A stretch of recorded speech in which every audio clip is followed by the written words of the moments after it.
Hey, Prime members, you can listen to Crime and Sports early and ad-free on Amazon Music. Download the app today. In the depths of an Atlanta forest, a clash between activists and authorities ends in tragedy. I'm Matthew Scher, and on my new podcast, We Came to the Forest, we expose the hidden truths behind a shootout that left one activist dead and countless lives forever changed. Binge all episodes of We Came to the Forest ad-free on Wondery Plus.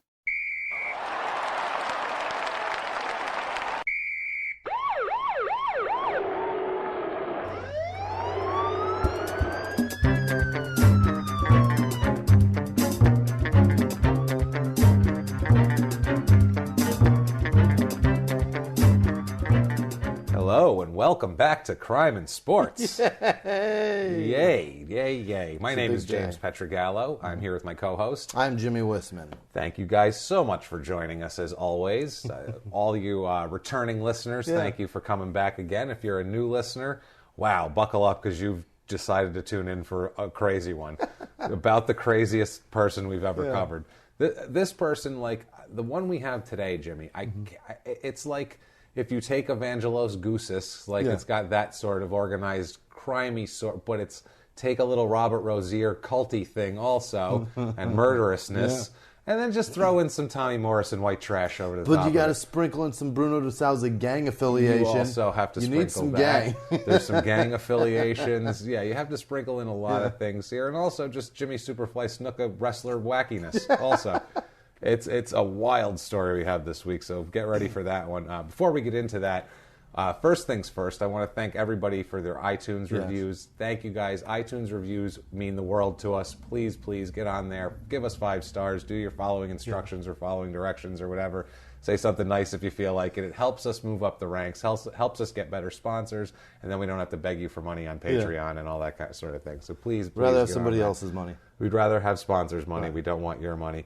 Also, too, Speaking of sponsors, we're going to do a little favor this week. We never do this up front. We never do anything like this. But Python Cricket, guys, they're fucking incredible. They sent us this bat. They make a bat like nobody's business. This thing is beautiful. Now, I can honestly say it is the finest cricket bat I've ever held in my hands. That said, I have never held a cricket bat anywhere near my hands. So this thing is solid, one piece of wood. It's beautiful, guys. With a rubber-wrapped handle, and holding it, I told James, I feel like Casey Jones from the Ninja Turtles. The thing is fucking badass. I just want to whack a tennis ball with this fucking thing so bad and see how far it goes. I guarantee 4 blocks. Oh, it's I guarantee beautiful. it. But the guys from Python Cricket sent it to us, and we just want to thank them. And we want to tell you guys, everybody over there in the UK and Australia and wherever the hell else you guys want to play some cricket, if you have any cricket bat needs, these are your guys. Go to pythoncricket.com and pick up a cricket bat. It's the finest quality cricket bat you're going to get for the money. It's unbelievable really good product. So do that. Thank you, Python Cricket. We really appreciate it. It's so solid. My wife, I got it in the mail, and my wife goes. I came home from work. She goes, "There's a box for you in the living room, and it's kind of heavy. I don't know what's in it." And there's this long, and right when I saw the shape of it, I knew. I was like, "Oh, Cricket really sent it. They were not fucking around." Python Cricket really sent it. Good guys over there. Good people. Yeah. Thank you, Python Cricket, so much. It's kick-ass. All right. That said, we'll get to shout-outs later. We're going to tell everybody we love later. But let's get into this right away. Let's go. Also, too, hope you enjoyed Dave Meggett, as big a train wreck as we've had. Wow, was that a pile of insanity, Dave Meggett. Sure was. I had a blast with Dave Meggett, personally. Apparently, you guys liked our Shawarma Man. We had a lot of Shawarma Man feedback, which makes me laugh. That was fun. I coughed heavily. Oh, God, because we were of it. dying on that. I felt ridiculous doing that. For laughing so much at it, not being able to speak. Doing it was fun. Doing it was great. I had no complaints with that. Because I don't know the fucking guy. No. She says she have money and not give to us. I make for you. Okay. Without further ado, ladies and gentlemen, we have a wild one. It's a wrestler, a professional wrestler. Don't care if you like wrestling or not. Like we say, you don't even have to like sports. If you're a new listener, you don't like sports, doesn't matter. Stick around. Because there's very little sports. We set up the sports to show you where the downfall point comes from. Where's the mountaintop and where's he going? What kind of behavior sets up later behavior? For us, it's like almost like a little psychology thing that we like to do. So it's a little trip. This guy is as big a disaster as anyone we've covered. He would eat Dave Meggett for lunch, this man. Yeesh. He absolutely would. He's a monster of a human being here. His name is Ion William Croitoru. Now, he's Romanian. Well, his parents are from Romania. He's born in Hamilton, Ontario, Canada. He's a Canadian. Goes by John, by the way. Okay. So we're going to call him John. We're not going to call him Ion here, or Ion, or whatever the fuck Romanian way. But it's probably Jan. Jan. I don't know if it's like Croitoru or Croitoru. I don't know what the Romanian... I don't know. I didn't look. I looked up a lot. For the next hour and a half, he is John. I have a lot of research, right. but I couldn't get into Romanian pronunciations and dialects. Like, I couldn't do it, guys. I don't have the fucking energy. And honestly, that's where I have to draw the line. That's a bit much. I love you people to death, but I can't. I'm not even interested in that, so I didn't want to look it up. It's so fascinating to me that you're so Italian, and your ability to really speak another language. I have no idea. Fucking. It's nothing. It's I have nil. no clue. No idea. In soccer terms, it's nil. Nil. I have nil in terms of pronunciation skills of languages. Right. I've never seen last names. And I don't know a lot of Romanians either, so I don't know. You're Italian from New York. It's a miracle you know fucking English. Exactly. So let's move on. I speak English well for what It's a fucking where miracle. I come from. It really is. He's born on December 7th, 1965. Old John Croitoru, we'll call him. So he is a 60-year-old man? At this point, Yeah. looking like it. All right. Or 50. Yeah. Is that 50? 50. 50. Yeah, 50-something-year-old man. Yeah, he's a 51-year-old man at this point. He grows up, his parents are from Romania, so they're hardcore Romanian.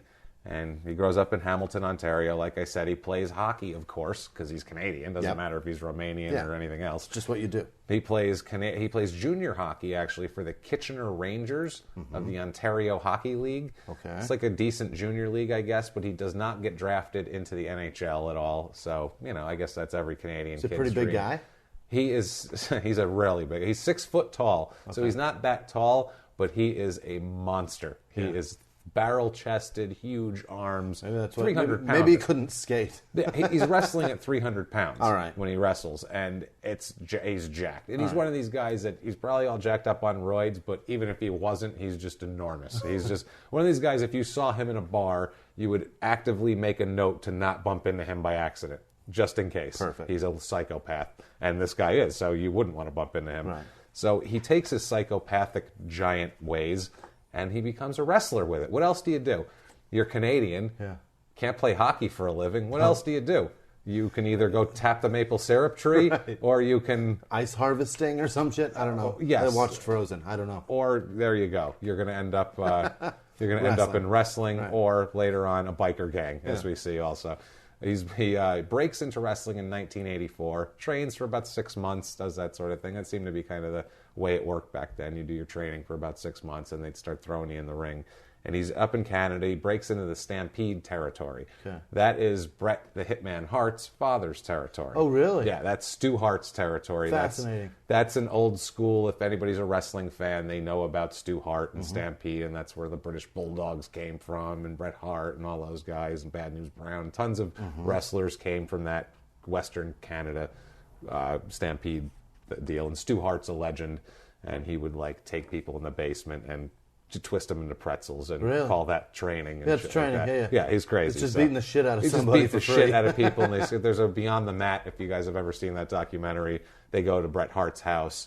And is that Beyond the Mat? I don't think it's Beyond the Mat. I think it's the A&E one that Bret Hart did, where the whole thing with Vince McMahon. It's an A&E documentary, Beyond the Shadow, Behind, whatever the fuck it is. It doesn't matter. Behind Look it the up. creepy shit. Behind the bullshit. And they go into Stu Hart's basement, and he's like a 78-year-old man who's hunched over and, clearly in bad physical shape. Yeah. And he's got a jacked up 20-year-old muscle head on the ground with his face pressed into the mat, screaming for his life. Oh, Jesus. Going, please, sir, please, sir. And he's going, how's that feel? Hey, you like that? You like that, buddy? Say, how's Uncle. that feel? And the kid's like, oh, my God, it hurts. And he's like, hey, how's that feel, Pally? And he's laughing and shit.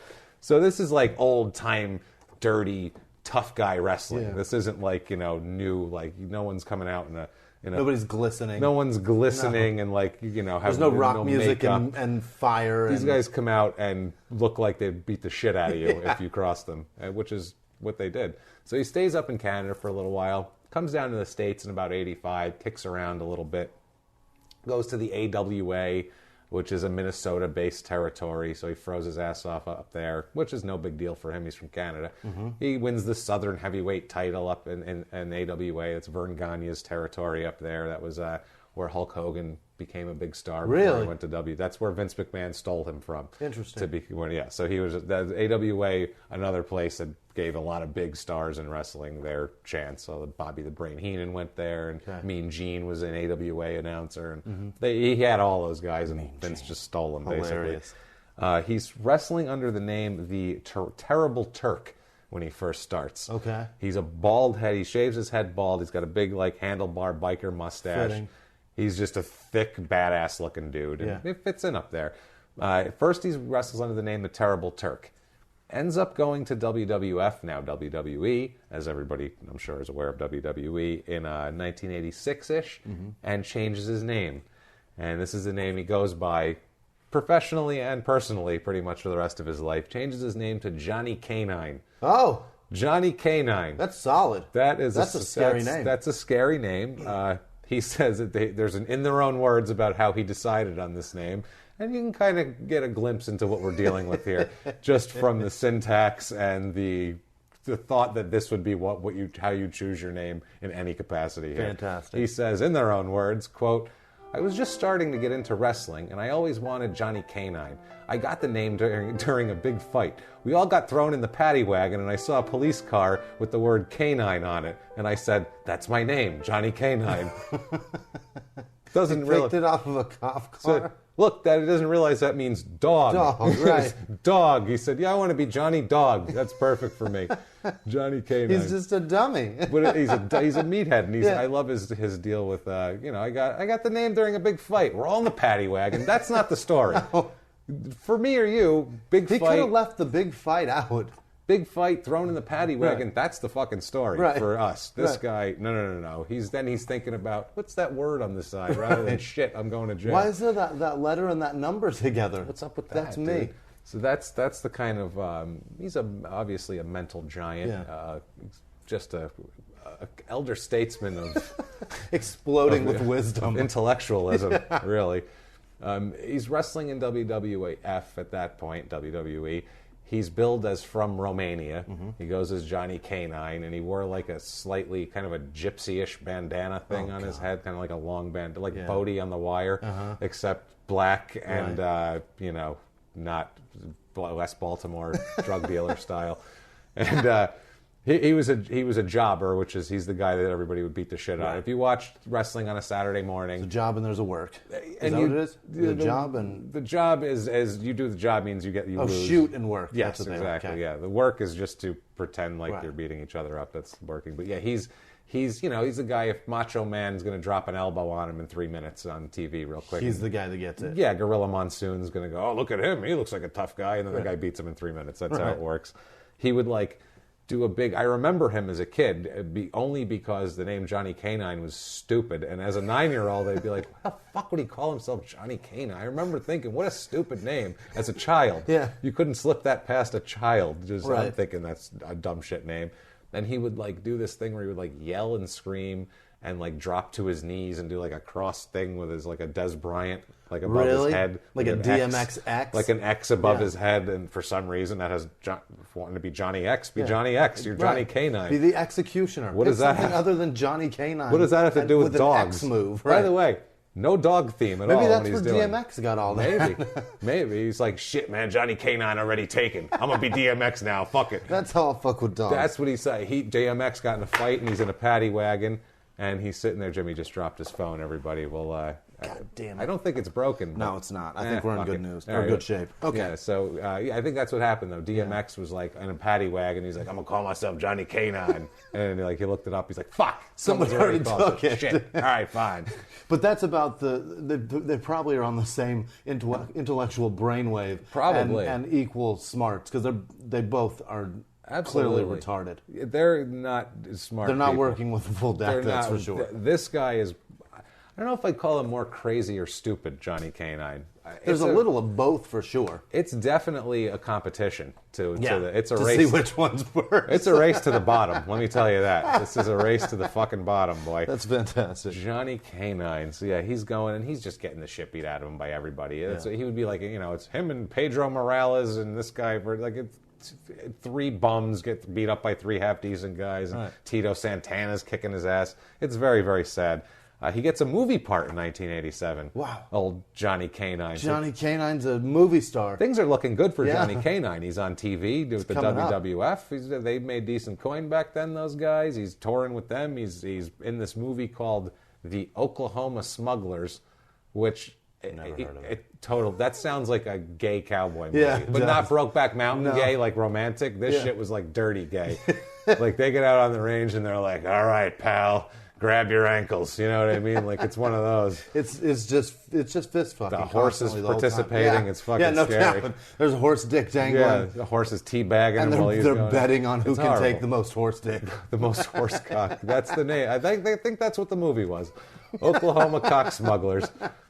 He plays a wrestler in the movie, so big stretch there. He's got some range. He's got range. The storyline, the IMDb has like nothing on this. They have like 10 actors that have never been in anything else. It's the only thing they were ever in. It's filmed in Canada, so you know if Canada's known for anything, it's their high-quality film industry. Jesus Christ. And then the storyline, no, sorry, Canada, no offense, but you guys, I put out some horse shit.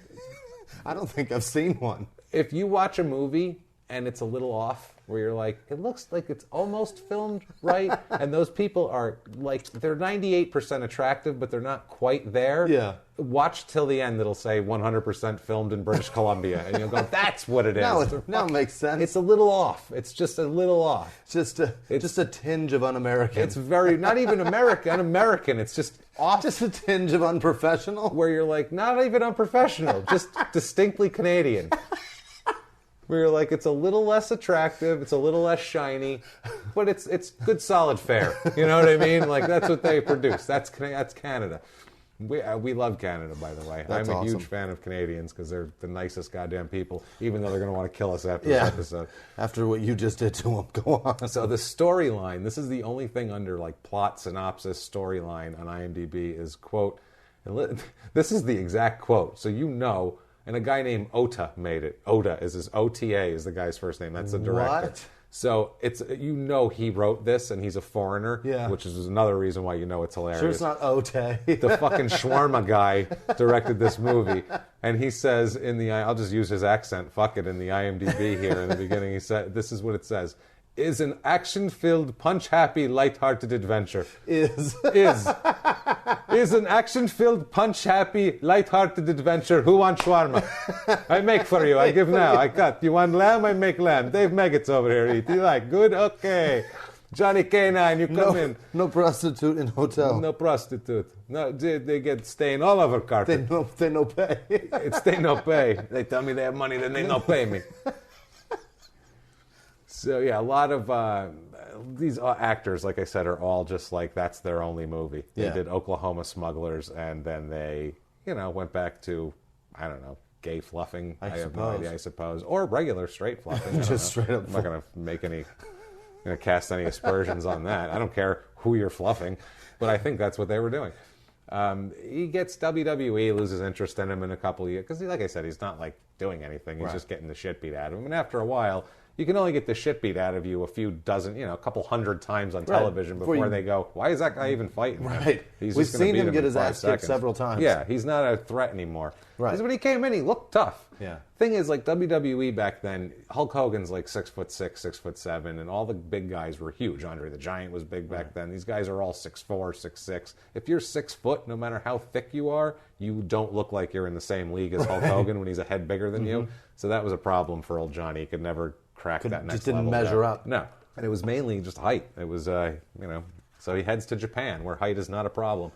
Good for him. Not a problem. Good for him. Heads over there like 88-ish. He wrestles for New Japan Pro Wrestling. He's Andre the Giant there. Over there. Over there, he just looks like a big tough American, and they like that shit over there because they want their Japanese guys to beat the shit out of the big tough looking boss American. Take down the big fucking giant. Take Absolutely. down be fucking, what is it? What are their names from the fucking Bible? Goliath is David and what you're looking Goliath, for? yeah. I think Goliath. So, like we've said in the Be past, Japanese David. I don't know much about the Bible. There's I one try to thing steer we clear know. of it. Yeah, there's one thing we know less about than soccer, and that is the Bible. The Bible. Clearly. I will do my best at references, and that is all you're getting. We're getting that, and it will be wrong. So, fuck off. Sorry, we're doing our best here. I think I nailed that one though. I think I got that story right. I think you did. I don't have time to study religion on this shit too. I got no Japanese Romanian David dialects. beat the American Goliath. That's what it is. So on Japan, we have an in their own words over here. Oh, just great. because it's funny. I like the way he talks. Yeah. It makes me laugh on this. On Japan, in their own words, he says, quote, "They fucking break my nose over there. Crack your ribs. They're tough over there." That's because that's all they can reach. Like shit, yeah. They're breaking your ribs. Japanese style is known for being extra hard. Really? They beat the shit out of each other over there because they want it to look real. The crowd respects that more, that they're putting the effort in. By the way, sorry about this wrestling talk for a few minutes. We're going to get to so much fucking crime in a minute. Just, it's choking with crime. Getting all this out because there isn't going to be much time to talk about his career again, because it will just be like, oh, then he's heavyweight champ over here. But let me tell you about 14 other things he got arrested for, because it's insane. Can't wait. Also at this time, he heads to, after Japan a little bit, he heads back to Hamilton, and he starts a wrestling promotion in Hamilton called the Canadian International Championship Wrestling, CICW. He created it? Him and a guy named Mike Kelly, who was in a tag team called the Super Destroyers. If you're a very old school wrestling fan, you might remember the Super Destroyers, and a guy named Bob Clark. They started this promotion trying to capitalize on kind of the wrestling boom, which was actually going down at this point. Yeah. They got in at the wrong part of it. Promotion folds in less than a year. Nothing really comes of it. Sounds about right. So he's got to start getting other things lined up. And what he gets lined up is he starts serving drinks and hanging around the clubhouse for a motorcycle gang called the Satan's Choice Outlaws. Whoa. Yeah. So he starts hanging out at their clubhouse, serving drinks, basically pledging membership is what he's doing. He's hanging out doing the whole thing. He's a new recruit. Yeah. And he quickly, because the guy's a giant guy, and he's kind of a local celebrity. Because I mean, I don't know how many famous people are from Hamilton, Ontario, but he's been on fucking television. He was cock smuggling over in Oklahoma a couple of years ago on whatever the fuck movie that was. And he's got things going on for him. He's been on television. They like him, and he's a big goddamn tough guy. Yeah. So He can be an enforcer. He actually becomes president of the chapter. Jesus. Here within like a year and a half. He becomes president of the chapter. But late 1989, early 1990, not a lot of information on this, but he's arrested for cocaine trafficking. I was just about to say that. This is going to be the marker of the beginning of crime, and it's going to involve drugs, and it's trafficking. Well, the high point is Oklahoma cock smugglers. That's the high point of this guy's life so far. And now he's going down into cocaine trafficking. He's taking horse sausage, and that is the best day of his life. Absolutely. And we'll see later on, he figures out the legal system a little better. Clearly didn't have that great of a grasp of it now, because he's actually arrested and convicted of cocaine trafficking in the end. He serves 10 months in prison. Jesus. And he had other little things. This is the other thing with him. He's just a crazy son of a bitch. Like I said, he was in the back of a paddy wagon for a big fight. So, I mean, that's another arrest he had that we don't even have record of. Right. But that Some happened. bar fight or something. Yeah, that happened in the early, because I think 83 was when he first started getting arrested. So I'm assuming that happened then. Also, he's got like forgery charges that we never hear about. So I think that happened during that time. He's just generally gets in trouble a lot. He's Just a general up. scumbag. So he serves 10 months in prison for this, for the trafficking. Mm-hmm. He gets out in 91. He, at this point, is the Satan's Choice president of the local chapter. Mm-hmm. They purchase an old convenience store for $40,000 for their clubhouse headquarters, for like a new one. So they're, he's like a mayor going, I'm going to bring the harbor back to life. You know what I mean? Like, elect me and I'll put up, nice condos by the harbor. That's what he's doing. He's the chapter, and he's like, I'm going to get the economy back in here. Yeah. Get the. There's a rundown old 7-Eleven there that hasn't been operated in 3 years. I bet we can move right in there. We can sell some things and get some profits going, and get the travel industry coming back through here. Get some tourists. The travel industry. Get some tourists coming for the coke. So this doesn't happen. He's not there for very long out of jail when he's arrested again, this time for assault. Oh. Obviously, I mean, he's clearly going to assault Sometimes the mayor's people. got to punch some people. He's got to punch some people just to let them know. Got to get shit in line. Yeah, get in line and vote for me. Right. Vote for Croitoru 2016. Write that in. Right in Croitoru. So he is actually convicted again on this one. He serves 7 months in jail for this little assault. 7 months? He gets 7 months, so he's building a little resume now of crime. One of the officers, one of the Ontario Police Department officers that's kind of, he was assigned to the bikers. He's like their biker expert type of thing.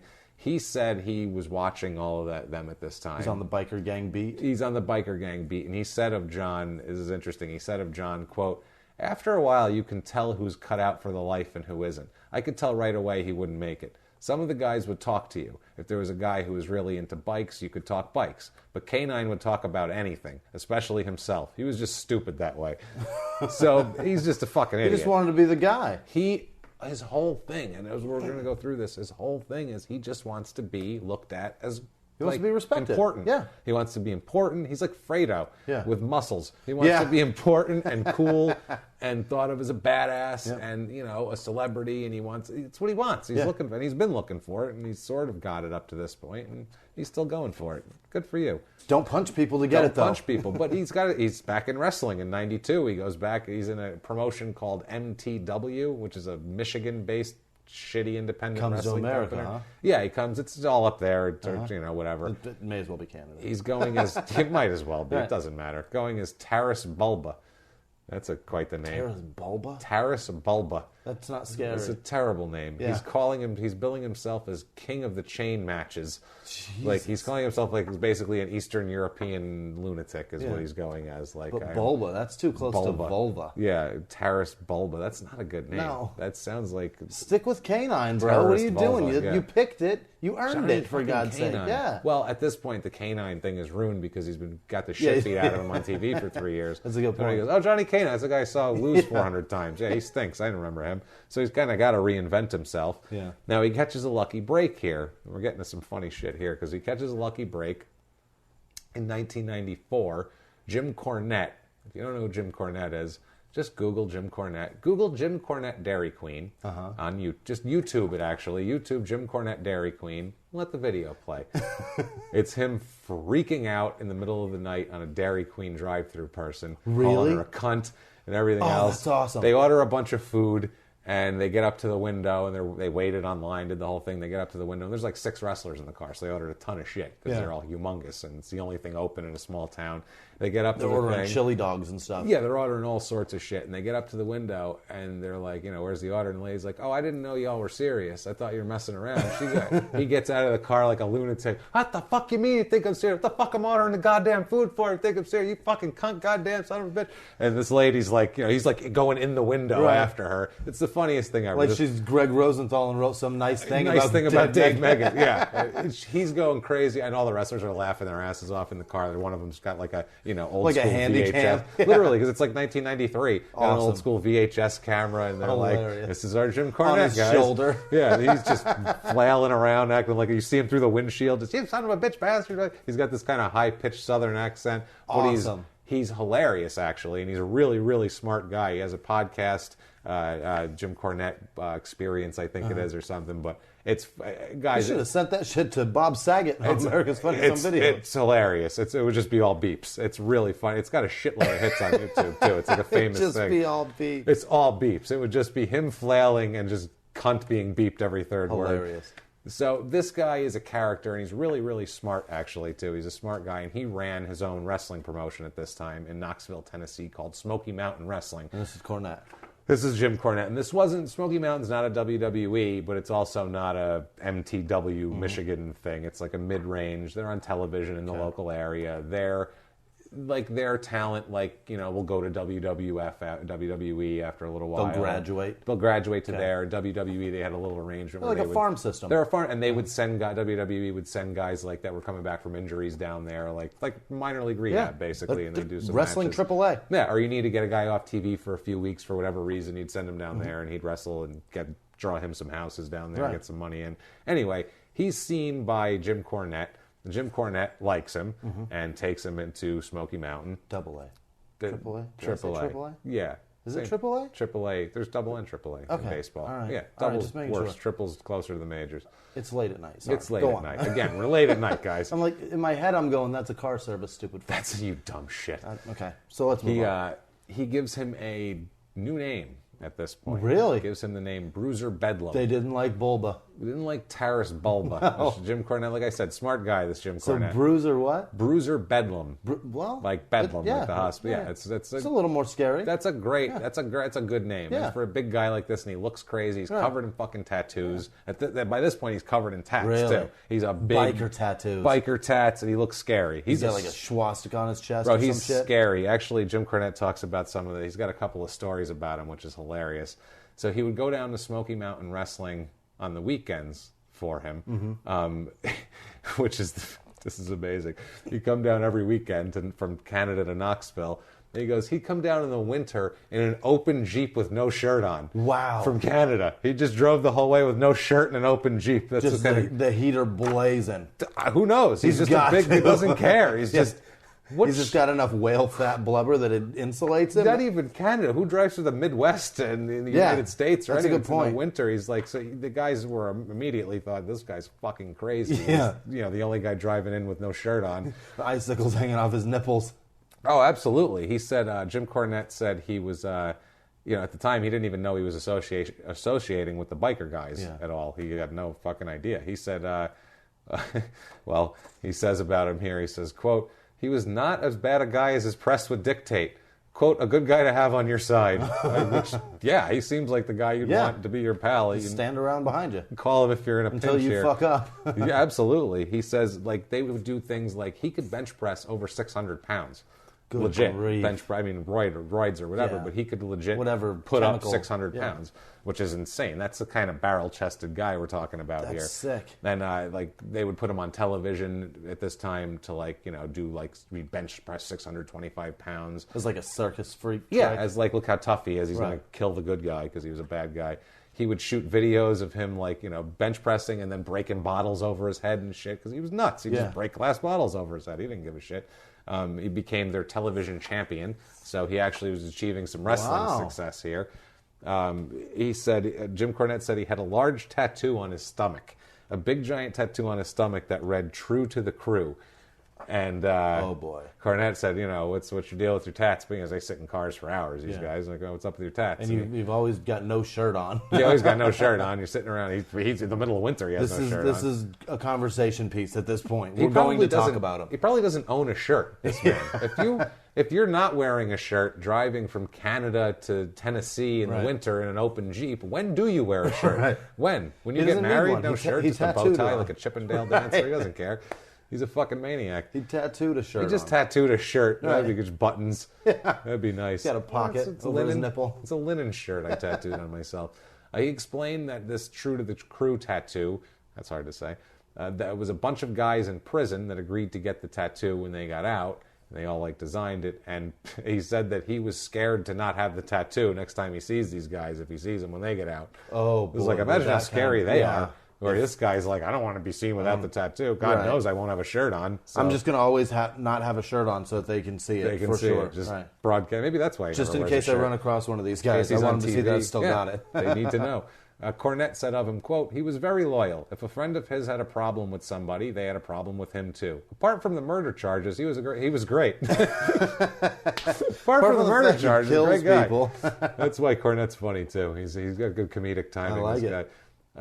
Never knew he never knew he was with the bikers, and old Johnny Canine loved Smoky Mountain Wrestling. He's in their own words here. Fantastic. He says, quote, Smoky Mountain, I loved it. That was the best year of my life in this business. Plus, I was champ there. I beat Savage, Cactus Jack, Jake the Snake, as WWF would send their guys there. So he beat Jake the Snake, Randy Macho Beat all Man those Savage. guys. Yeah, they'd have him go over and they'd have him beat those guys to Awesome. make him look good. Yeah. So that way, when he goes to fight somebody, all the people there believe in him Yeah. because he beat the famous guy. That'd be Hacksaw Jim Duggan. Makes sense. In 1995, Cornette gets him a tryout with WWF as a legit wrestler.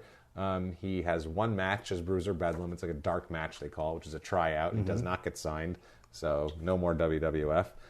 He joins April 21st, 1995. He becomes the Border City Wrestling Can-Am Heavyweight Champion. Oh, that sounds desperate. That is bad shit. That's some, who knows, they're probably wrestling in a fucking used car parking lot. It's terrible. That's a shame to see. So he's gone. This is it's already down. To slide here. Now let's get to probably the craziest thing anybody's ever done in crime and sports history. This is insane. And Johnny Canine did it. Johnny Canine is the guy. I mean, we've had nutty shit. We've had our run. We've had a lot. We had Sally McNeil doing ball crushing videos in her basement. We had that. We had crimes though. We've had murders. Killing children, molesting children. Horrible. Which those crimes are worse. Don't get me wrong. But this is the craziest. This is one where you're like, who the fuck does this? What year? What country are they in? Canada's a civilized country. Right. They're not in the Sudan over freedom. Here. This is insanity. So, December 15th, 1996, old Johnny and several of his Satan's Choice associates are hanging out in a strip club. They go to a strip. Now imagine, too, you're the bouncer. You see a bunch of these fucking guys walk in. You gotta be this guy with no shirt and says "True to the Crew" on his stomach. But they're all wearing their gang colors. They're all wearing their jackets. Right. That's what they fucking wear. You've seen everybody out there seen bikers. Right. You You guys, roll I don't up know on if a you have them Harley or overseas, some but chopper, and you got a the vest. logo on the back that says whatever your gang is. This is apparently not allowed in the strip club. They rarely allow it. They do not want gang affiliations in the strip club. There's tits here. We don't need to get into There are all ladies here that are very vulnerable. Because there's naked women here. Is it important who you're associating with at this point? If there's one place... There's a vagina right there. Right there. Why do you care what's on his jacket? There's one place where all penised people should get along. It is at the strip because club. you shouldn't be looking at the ones with the penis. You shouldn't care about him. You should be glaring at these tits. And you're not going to fight over the girls because none of you are getting them. It's perfect. There's no reason to fight there. It's no sex in the champagne room. Not happening for any of you.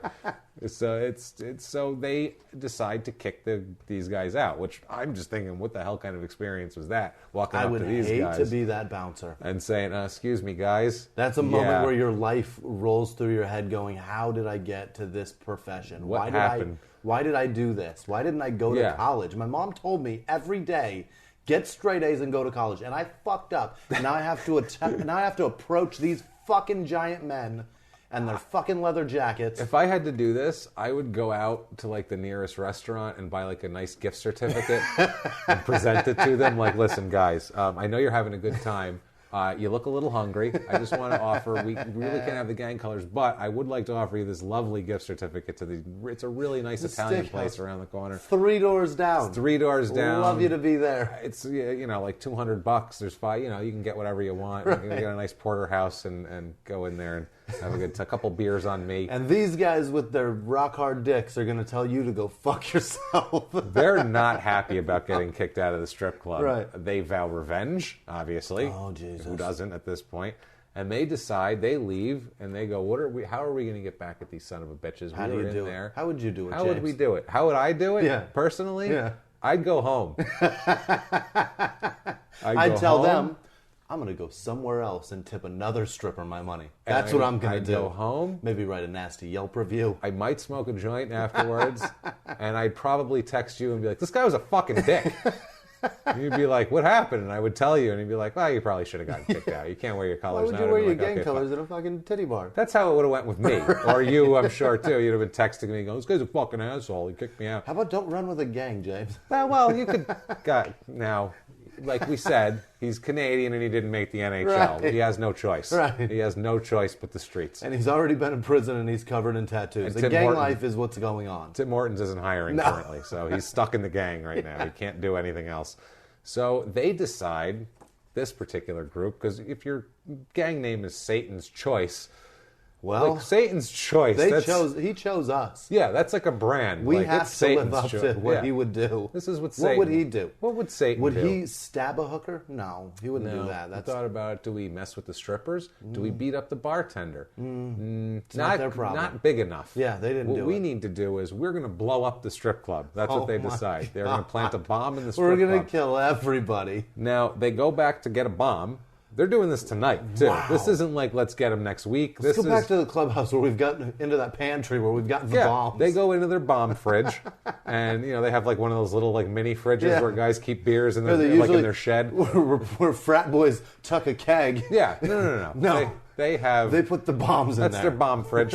They go back to their little clubhouse, the 7-Eleven. They go in like the old cooler that used to hold the 6-packs of Coors Light. Bomberator. Now they have bombs in there. I think it's the ice bin is what they're using. The big ice thing. So they get a bomb out. Big plastic tub.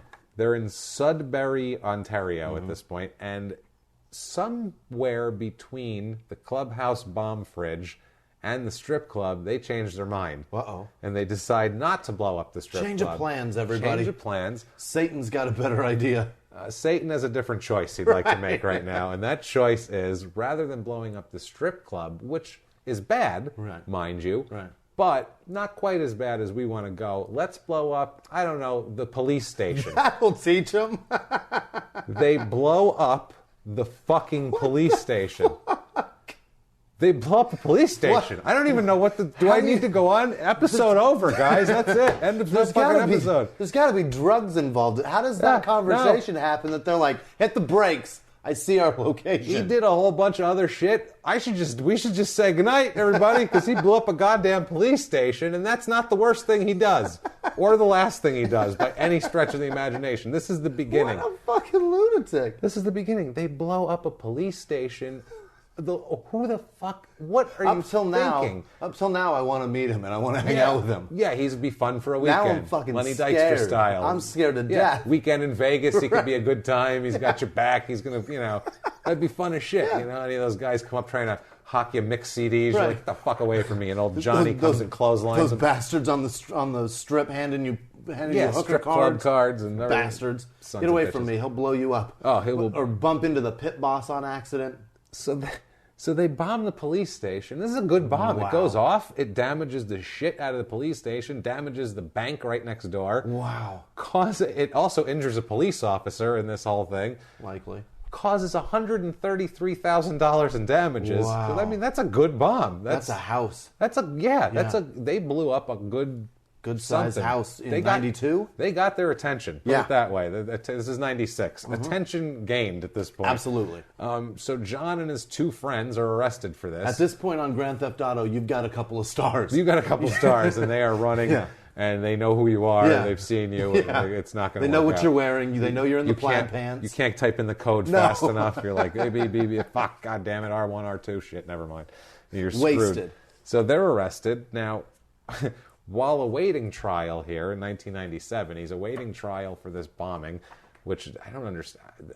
This is just he bombed the police. I can't get over that. That they bought. That you was can't even do that in Grand Theft Auto. You can't. No, you can't blow up the police station. You can. It's in.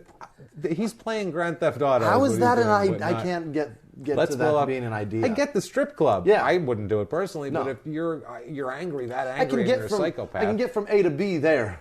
I can't get from A to police station. Where'd the police station come from in this whole deal? So while this is going on, the police get an informant on the Satan's Choice gang here, and they basically get all this information, enough to basically shut down the whole gang. Wow. They confiscate the headquarters, actually, because it's the clubhouse. The clubhouse. Yep. They confiscate the clubhouse, padlock that.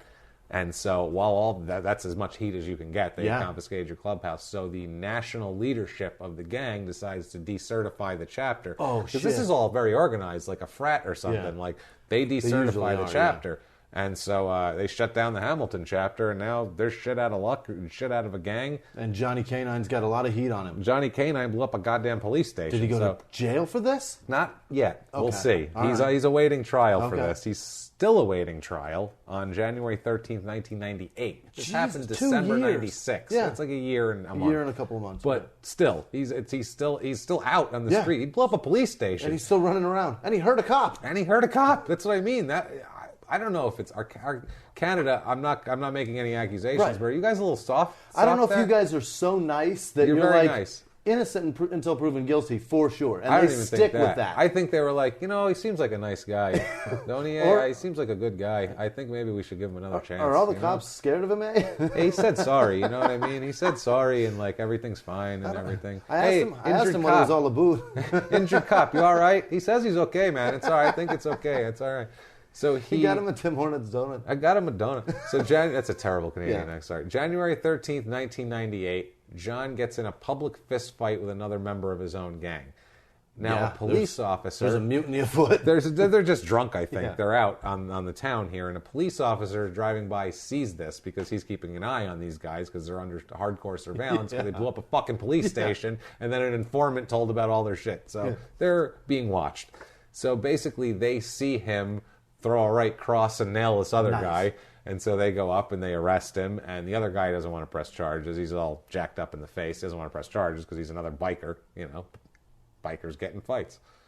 There's a little bit of honor amongst thieves. It happens. You know what I mean? Bikers get in fights, sometimes with each other. Shit happens. Happens in prison, too. Absolutely. So he is arrested for assault for this. Even though the guy doesn't want to press charges, the police are pressing charges. They saw it. He's also, they watched him do it. He's also charged with an unrelated extortion in this matter because they were looking for him for that, and then they saw, they were like, oh, there he is, and he punched a guy. There's the guy extorting people. Oh, look, he's punching people too. Apparently, somebody owed him money while he was in prison, and he made some steps to get the money back, and they called that extortion, basically. So he's shit out of luck there. He's also charged with carrying a concealed weapon because he's got a weapon, obviously.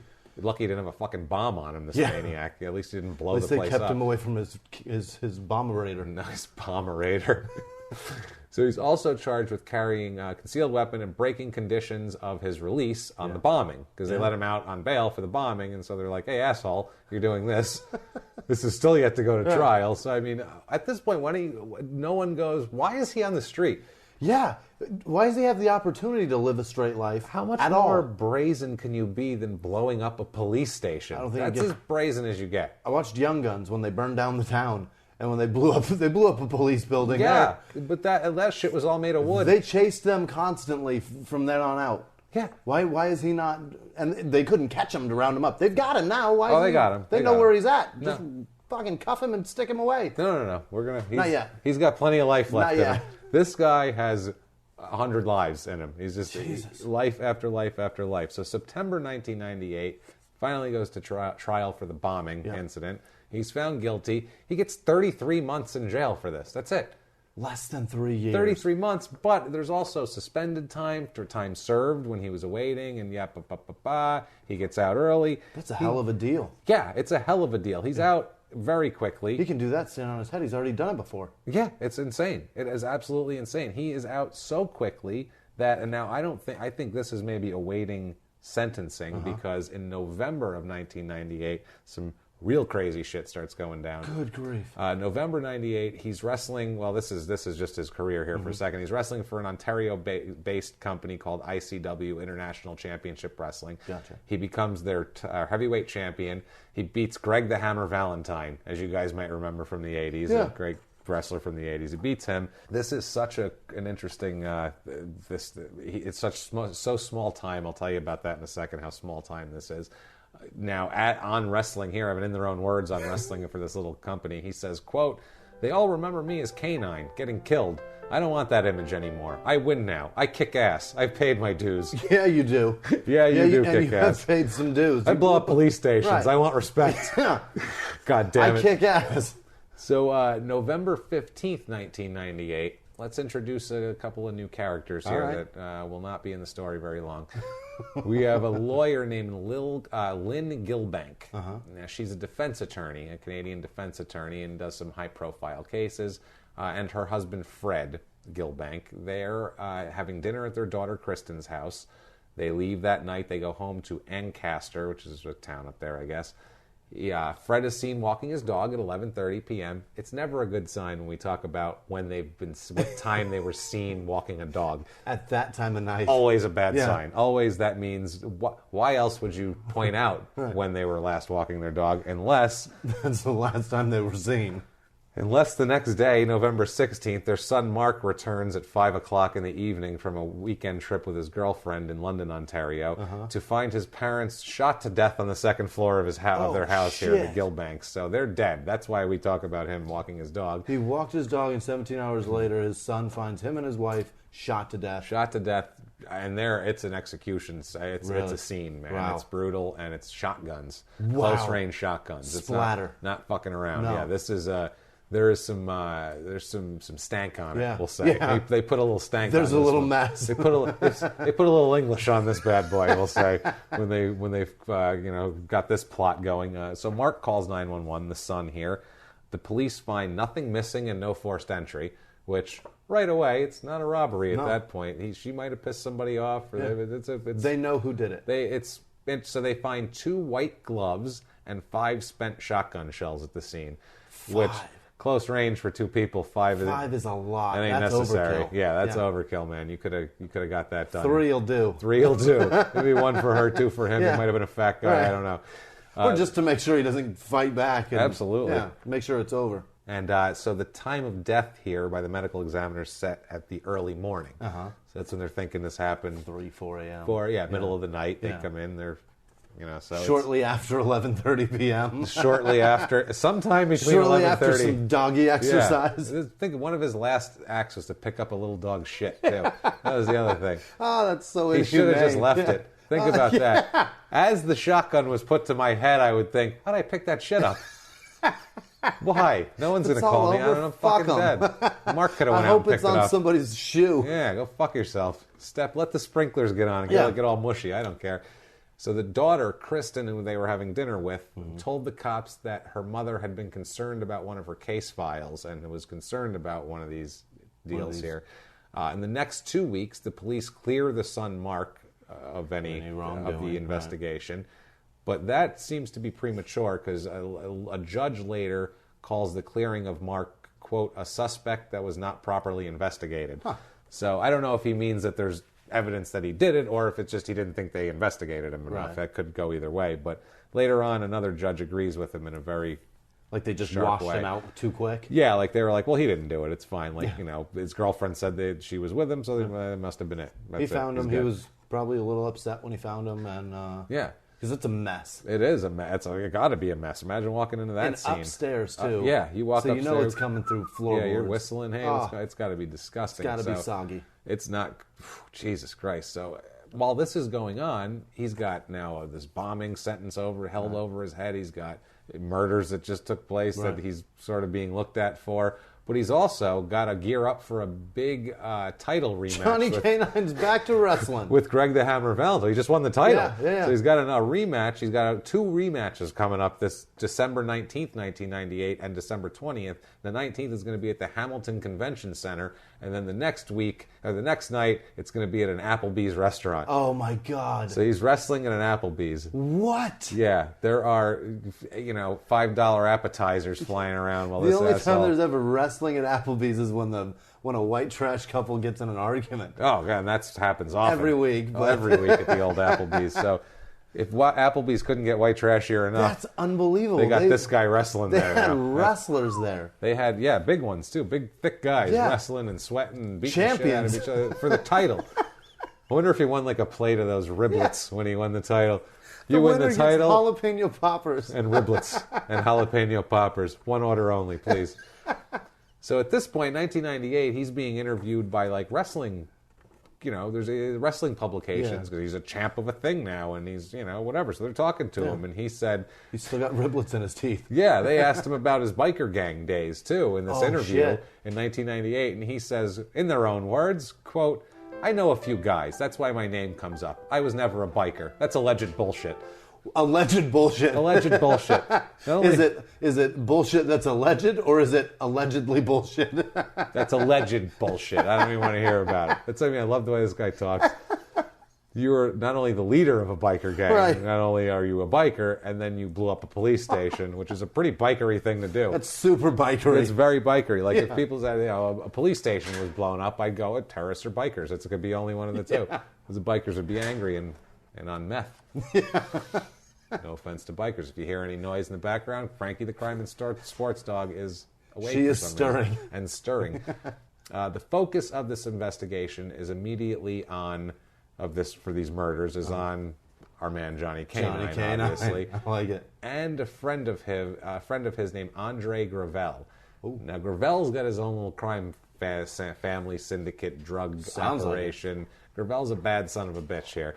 That's who Johnny's been hanging out with lately over here. The police believe that the hit on Lynn Gilbank was in retaliation for representing an informer named William Smith who ratted on the Gravel operation. So they think that was that's some sweeping reparations. That's a big deal. Yeah, we're gonna not only that's deep. We're gonna kill the lawyer that represented you. Normally, that's the mafia. Who gives a shit, right? Yeah, bikers are crazy. Basically, don't fuck with Canadian bikers. They go deep. They'll find everybody that's ever talked to you and kill them all. Absolutely. And police don't think either of these guys pulled the trigger. They don't think Canine or Gravel pulled the trigger. They just think that they organized it because they're kind of higher ups in this thing. And they think basically Gravel's the leader of this whole thing. Right. And Johnny Canine's kind of his lead muscle guy. He's just true to the crew, babe. He's just true to the crew. He just points to his belly. That's all he needs to do. Now, a few years go by in this case. They're under investigation the whole time. December 22nd, 2004, so this is 6 years later, the police announce an offer of immunity to anyone who played a role in the murders. Wow. Anyone who played a role, they just want the planners of the murders. They just want the whole thing if you were off the the trigger book, man, right. They'll give you immunity if you will say who did it. That's how bad they want the leadership of these crime groups off the streets. Wow. They're in hardcore crackdown on organized shit mode at this point in Ontario. It's like the Rico times of Ontario. Yeah, they don't give a shit. They just want people off the streets. Now, January 6th, 2005, so this is 2 weeks later, right around the corner. John, our boy Johnny Canine, is charged with 2 counts of first-degree murder. Oh, boy. For Lynn and Fred Gilbank. So somebody spoke up. 2 counts of first degree. Somebody took the bait. That is that's stiff, brother. That's it. That is stiff, man. That should be the end of the road. That should be the end of the road for this guy. But he's a slick one. Let's just say that. He's very slick. Now, March 30th, 2005, so we're 2.5 months later, John's friend and close associate, we use the word associate a lot with these bikers. Yeah. That's your boy there, is Jack Howard is charged with accessory after the fact in the Gilbank murder. Okay. And then March 31st, the very next day, Andre Gravel is charged with 2 counts of first-degree murder. Somebody so now talked for sure. They're bringing in the whole crew now. 2 months later, or a month and a half later, May 24, 2005, a bail hearing begins in the Gilbank murder case for these 3 guys, and this is like a national circus. Oh, I'm sure. It's a national circus. It's one of the longest bail hearings in Canadian history. Bail hearing. Bail hearings. It goes from not even the fucking May to August. Wow. It said it's longer than 90% of the murder trials in Canada. Like, and literally, this is just finding the out hearing. bail. This is just, let's get bail settled. Like, that's how much shit it is. For 5 months. Absolutely. Eventually, Gravel is released on $2 million bail earlier than the rest of them. Because he's got it. He's got it. He's the leader. August 19th, 2005, the hearing ends. So it started on May 24th, and it goes that long. Justice Donald Gordon said that the state's case against them was, quote, less than strong. So that's why it's taking so long. Right. He said that, quote, I am satisfied the issue of an alternate suspect is very real. Talking about the son Mike, Mark, and a couple other people that were also, they said, not investigated very well. Also said the case was it relied on circumstantial evidence and, quote, cryptic conversations. This is how... Hearsay? Not even. Worse than hearsay. Really? Hear-see, we'll say. Listen to hear-see say. Listen to what it was. The cryptic thing referred to a lip reader who made a partial transcript of a conversation between Johnny Canine and Gravel on the day of the murder. Now, this lip reader... Eventually, during this hearing, it's found out that she lied in a British case and was totally discredited as a liar. And so that was their star witness, a lip reader. First of all, this is a Canadian justice system. I mean, I'm sorry. One thing I'll give our justice system: we have good investigators. Obviously, we have serial killers that have never been caught, but like, like the mob guys, when they want to fucking get a guy, they get a guy here. Like John Gotti, they were like, we'll just sit and listen to everything he says until he dies, until we get him. And they did. And we'll wait until he doesn't pay tax on something, and it's we'll over. Get him. Yeah, that's what. But here, I mean, this is like, good God.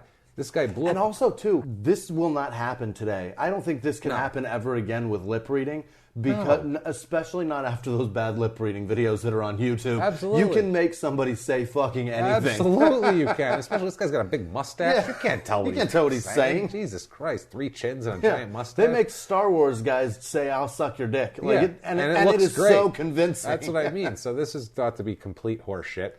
At this point, Johnny K-9's been in jail for 7 months. And he's released on $100,000 bail back out into the system. I mean, he's got with 2 a shotgun murders on it. A weak-ass case, but it's still going at this point. It's not over yet. Right.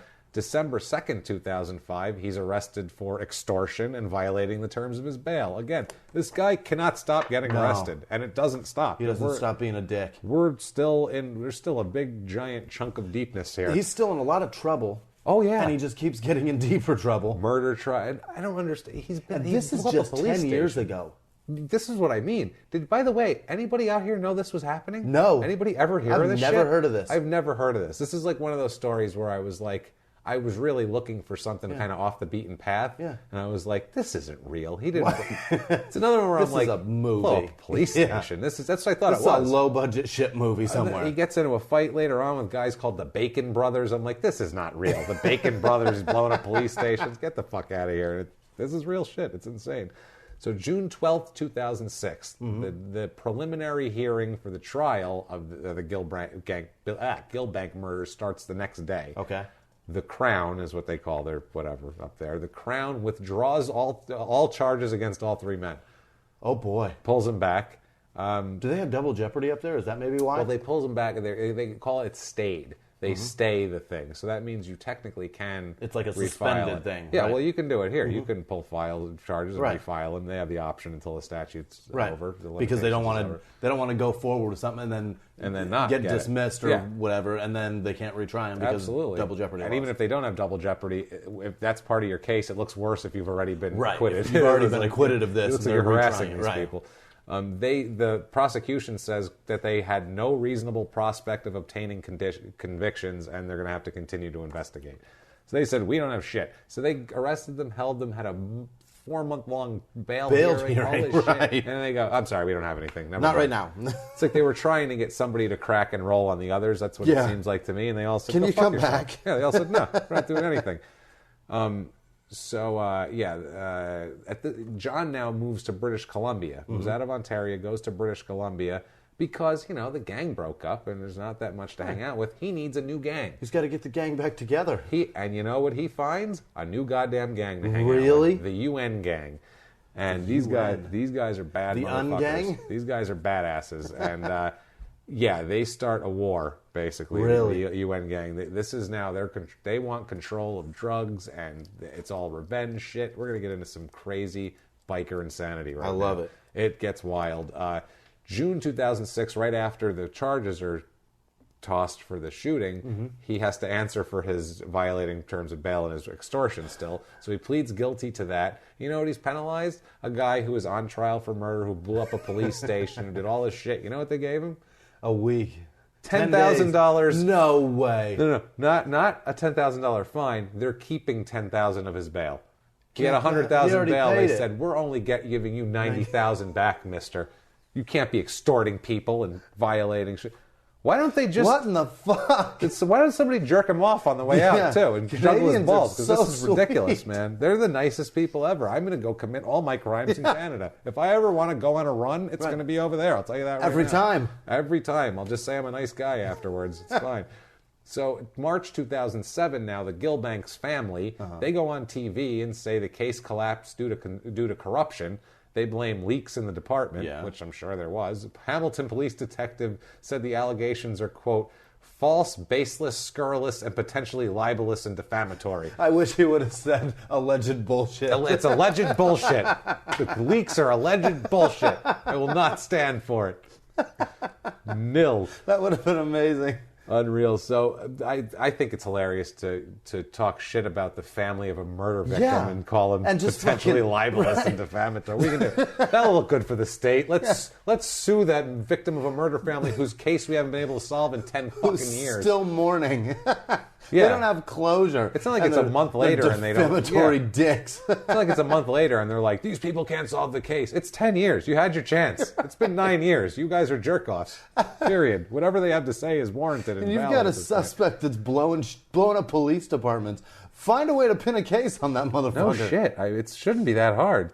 So May 2007, Andre Gravel and Johnny Canine file lawsuits for malicious prosecution. Oh, shit. And malicious prosecution and false imprisonment. And alleged bullshit. And alleged bullshit. $25 million the Gravel suit is. $15 million for Canine. Oh boy, that's steep. That's steep. Now they're hey assholes. Yeah. 2 months ago they were in for, oh shit, we're gonna go away forever. And now they're suing for alleged bullshit, and they could win. They could win. Now, 2007, 2008, he claims that he works as a bodyguard for Lionsgate Films up there when they film shit in B.C. Says he's guarded Jack Nicholson and Cyndi Lauper and a couple other people. Cyndi Lauper was in a Lionsgate? Who the hell knows what Cyndi Lauper was doing? She was just hanging around being weird. Somebody liked her as like a mascot. Right. So this is never really validated, but he tells everybody, and he's a huge, big... If you want a bodyguard... It's hard to argue with that guy. You know what? If I'm looking to go around and not be fucked with, that's the guy I'm taking with me. Absolutely. A giant, shirtless, tattooed biker who says "true to the crew." Right. No one's coming near you. And you're his crew at the moment. He's true to He's your true to crew. you. That's it. You're in good shape at that point. 2008, he starts a home improvement company. What? Which is an odd turn You for were him. just helping. You were just bodyguarding Jack Nicholson. I don't know what. Yeah, and he's trying. Cyndi Lauper. He's trying to show legitimacy at this point. I don't know if he's going legit, but he's trying to show some. And now he's form out of flipping legitimacy. houses. I guess He's so. a fucking property brother. He's got. No, I don't. I can picture him going around in like a truck going around, going, "The roof doesn't look right. I could fix it for you." Like I could see him like, trying to hustle people for stopping by people. Hey, your trees need pruning. Intimidating them. You know what I mean? Looks like you need a paint job, and they're like, "No, I just had a paint. You need a paint job. I'm gonna fix your plumbing." No, you're not. Yes, I am. Let me see your pipes. What? I need to inspect your pipes. Honey, he's going to just look at our pipes. Just let him do it. Just let him look. He's just let him look. I know he has no shirt on, okay? I I'm get going to that. fix your pipes in here. What's in there? Just some alleged bullshit. I'll fix it. Don't worry. I know it's snowing out and he has no shirt on, but we have alleged bullshit, honey. He needs to look at it. He needs to look at our alleged bullshit. And he's going to fix it. He's going to fix it, okay? Just leave him alone. He's got a pipe wrench. Let him be. That's why he has no shirt on. He gets very worked up and hot when he does these things. When he finds the alleged bullshit, he starts sweating. He works hard, guys. Hard. Now, he tries to get a bank loan to expand the company. Who's giving this fucking guy a bank loan? Anybody that he talks to. Anybody that he walks in and goes, I need a bank loan. What do you need a bank loan for?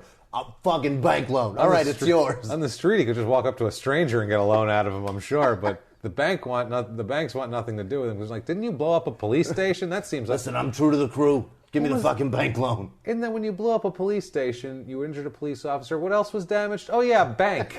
No. $120,000, $130,000 You don't ever get bank loans ever again because you tried to blow up a bank.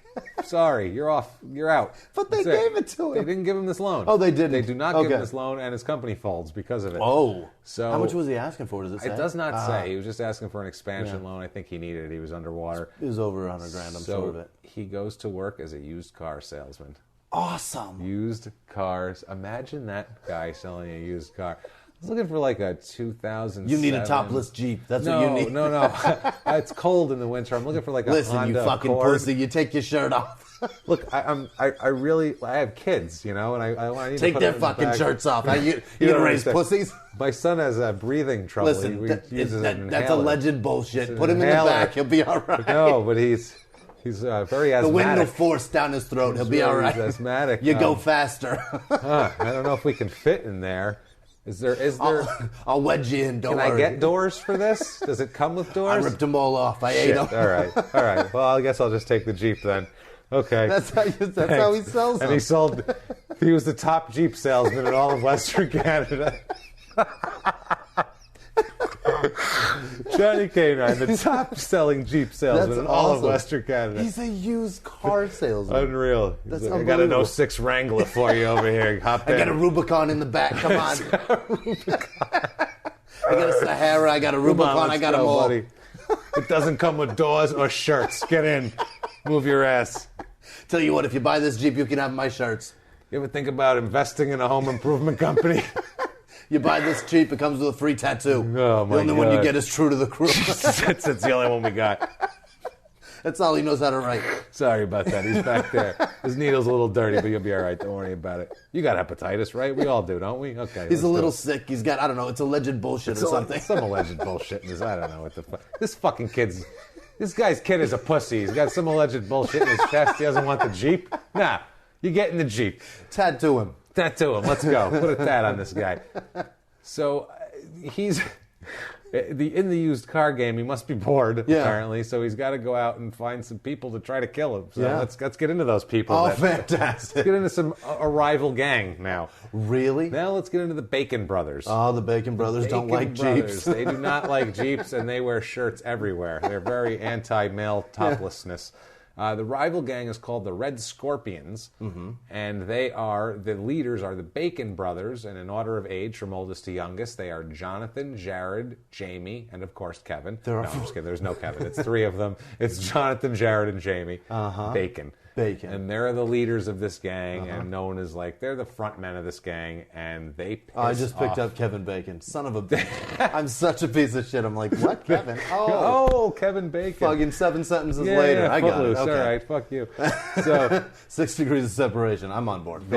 these people have very little separation from Kevin Yeah, Bacon. no doubt. So the Bacon Brothers are not friends of the UN gang. They are not The buddies. Ungang. The Ungang. UN leader Clayton Roush in 2008, January 2008. Clayton Roush, he's the leader and kind of the head, he's the face of this organization of the UN gang. Right. He is shot by an associate of the Bacon Brothers. Not killed, but shot. It was an assassination attempt. They didn't get him. Oh. He lived, and he is fucking pissed. I'm sure. As the leader of a biker gang. It's one of the perks of being the leader of a biker gang. If people try to kill you, you can get revenge. You get to be angry. You get to be angry. And you get to do something about it. And you can get revenge. Yeah, you can go, hey guys, let's get him. Yeah. So this is January 2008. He freaks out, and from this moment on, it is his life's goal to kill the Bacon Brothers. Wow. He wants these son of a bitches And what's dead. his name again? Clayton? This is Clayton Roush. Clayton Roush. Or Rouche, but I'm going to go with Roush. All right. And make it easy Call on him me. Clay. Hey, Clay. He puts out contracts on the Bacon Brothers and 3 of their associates. 6 people all 6 together. people, and they're big contracts. Jamie, the youngest Bacon brother, the price on his head is $300,000. Wow, and I can think of somebody that just got denied for a bank loan. that might be looking for a little bit of cash. There's in May 8th, 2008, a UN member named Dwayne Meyer is shot to death in Abbotsford. Okay, next day. They go into full revenge mode at this point. This is it's a war now. They go out, get in their cars, and go just drive around the city looking for associates and Bacon Brothers to go shoot. Let's go kill these son of a bitches. Yeah, that's literally what it is. Let's go find the Red Scorpions and fuck them up and shoot the shit out of them. And that's what they try to do. They spot a Bacon associate named Michael Lay and have a huge chase. They have a chase on the highway, Highway 1 in Vancouver, Holy shit. going through metropolitan areas, and I mean, it's not like Endangering lives of citizens. Yeah, they're not out in the middle of the forest dodging mooses, Right. moose, singular moose. Meese. Yeah, meese, dodging meese, dodging a moose. They're in the city, they're opening fire on him. They're shooting at him. They're shooting up his car as he's driving. He's trying to get away. I mean, In Vancouver? In Jesus. Vancouver. This is in 2008 when they had a fucking basketball team. Yeah, this is a chasing and shooting. This is Jesus. insane. They were gone by then, I think. Were they? Yeah, I think they were. They couldn't have lasted I that can't long. remember. So this day, even Clayton Roush was pulled over by the police because at this point, also they have a wire. They have phone taps. And I'm going to get into here a couple of conversations that are absolutely classic here, but. So they know what's going on. The cops are aware of this. They're aware of this chase. Yeah, and they're war aware that's that they're going out on. looking for blood. So Wow. they find Roush and pull him over, and they ask him, this officer who knows the whole deal said, hey, when is this violence going to stop? When is it going to stop?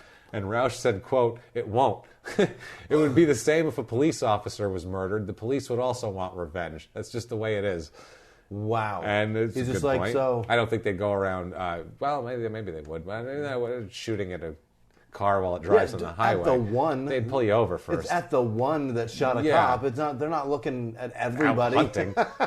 Later, they're not looking for his friend. No.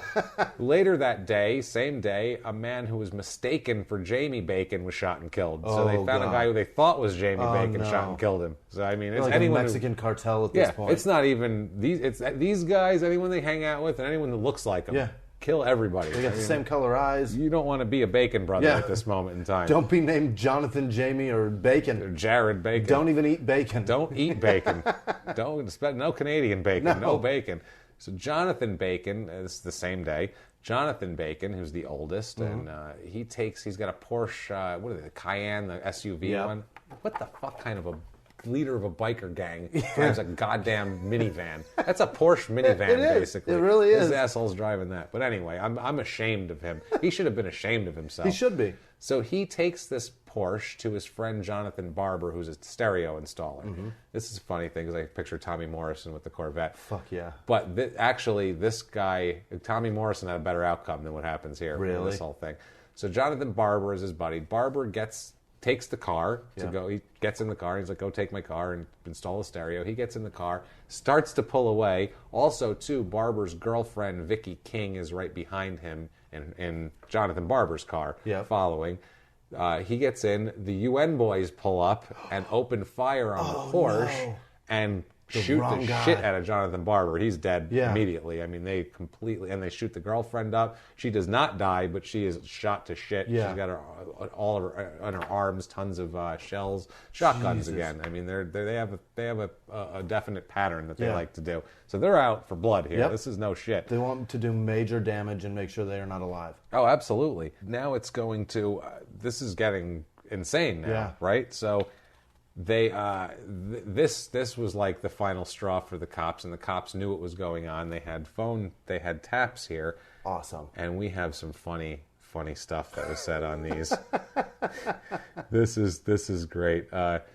This is Roush talking to Johnny K9 on the phone, and it's just this is just how crazy these guys are. He says, quote, there's this one big crazy guy out here who fucking thinks the Mexicans are the UN and are fucking up the market. They are just having meetings because the Mexicans before I was involved were just straight flooding the city.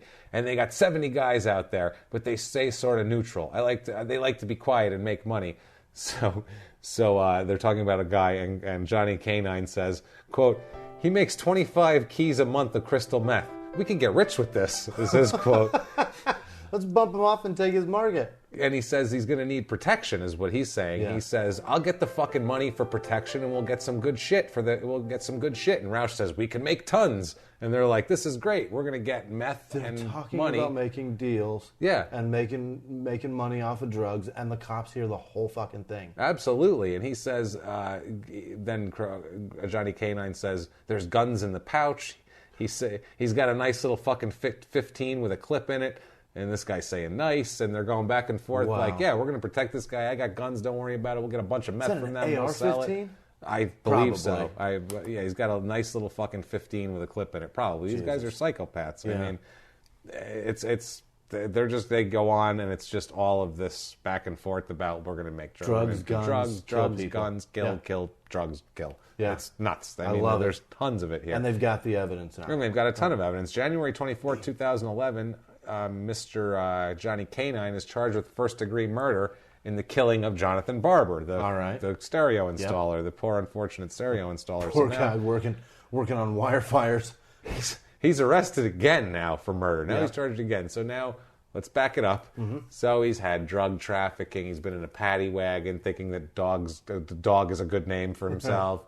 He's blown up police stations. He's assaulted. He's got his biker gang taken away. He's been a used car salesman. Yeah. He's the top used Jeep Wrangler salesman in all of North America, especially Western Canada. He's got that locked down.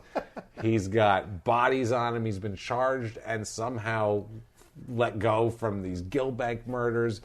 The Gilbanks are dead. Yeah. Lots of people are dead. Their son is poor guy. He's got no parents. Everywhere. The kids of Hamilton have no one to look up to. I feel bad, Jimmy. I feel A girl's bad. riddled with gunshots. I feel bad for her, too. But not nearly.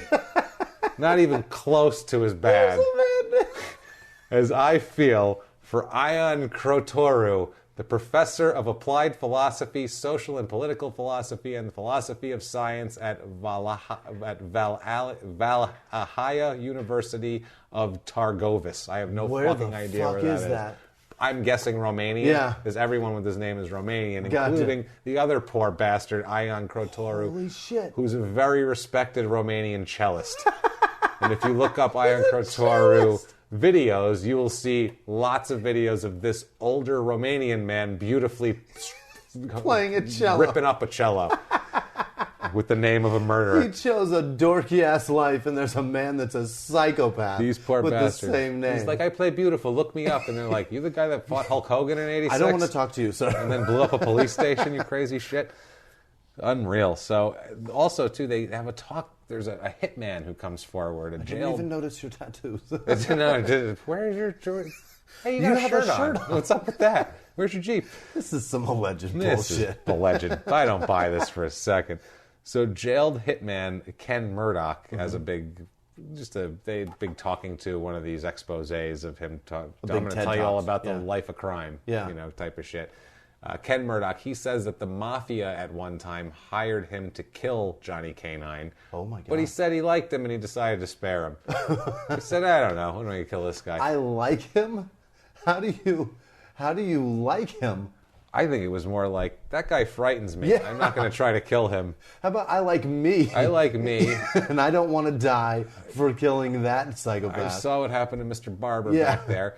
August 14th, 2011, Jonathan Bacon is shot to death in Kelowna. Oh my God, it's not stopping. Oh yeah, no, it's going on. 4 others are wounded. A woman is paralyzed in the attack. Paralyzed for life. 3 others besides her wounded. Bacon dead. That's a scary event. Oldest Bacon dead. Yeah. In 2011, August 31st, a book comes out. And that's the guy they were trying to get when they got Barber. That's the guy they were trying to get when they got Barber. So they got him. Yeah, he got in the end. A book comes out, loosely termed book. I'll use that very loosely, called Gang Members, about biker gang, whatever the fuck. It's from goodreads.com. It's $5, and it's one of those, again, quote from Wikipedia and other free online sources. Save your $5. We got you covered, guys. Stop doing that. Stop writing those, you fucking thieves. Stop. Just stop. At least if you listen to us, we look at a lot of online free sources and everything else, but we look at 100 of them, and also it's funny. And also, I guarantee you that book's not funny. I'm not charging you $5 for this shit. No, you can just listen. Yeah. It's fine. Just listen Go ahead and in. listen. Maybe buy a bat from the Python cricket people. And Otherwise, save your eyes, and you don't have to read shit. So, yeah, exactly.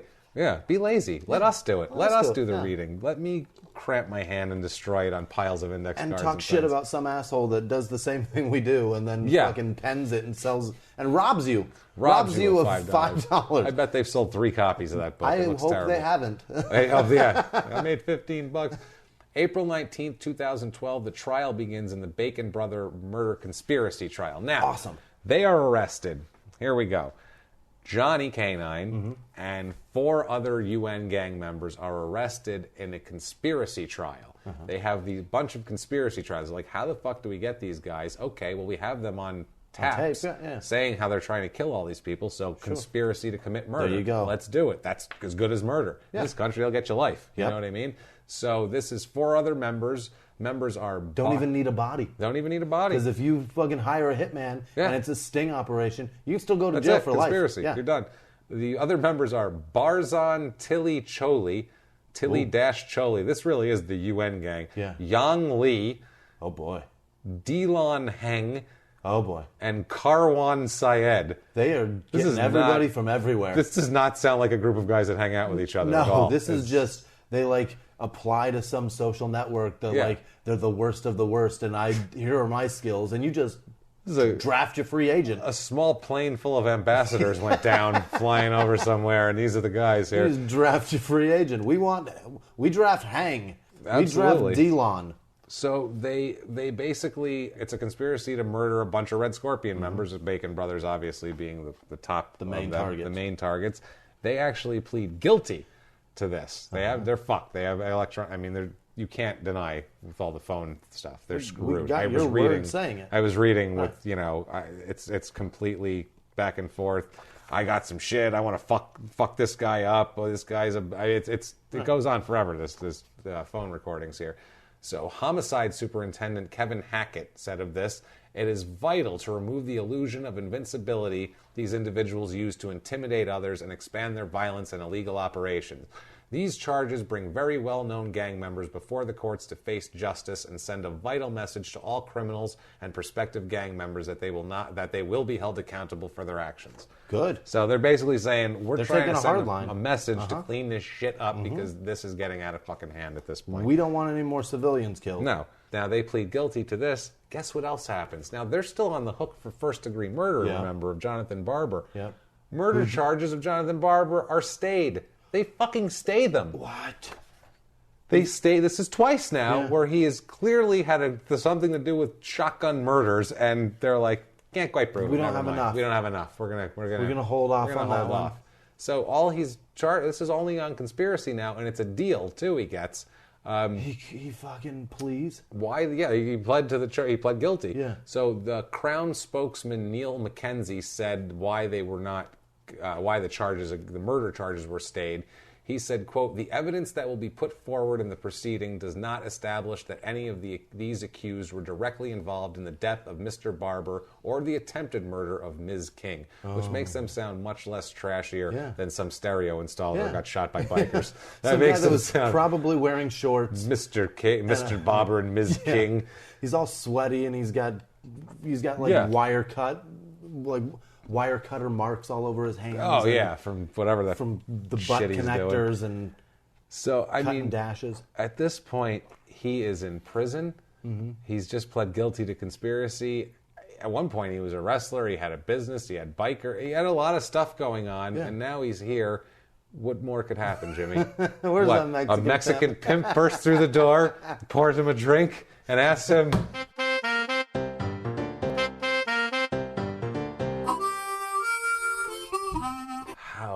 Is it you've come to arrive here?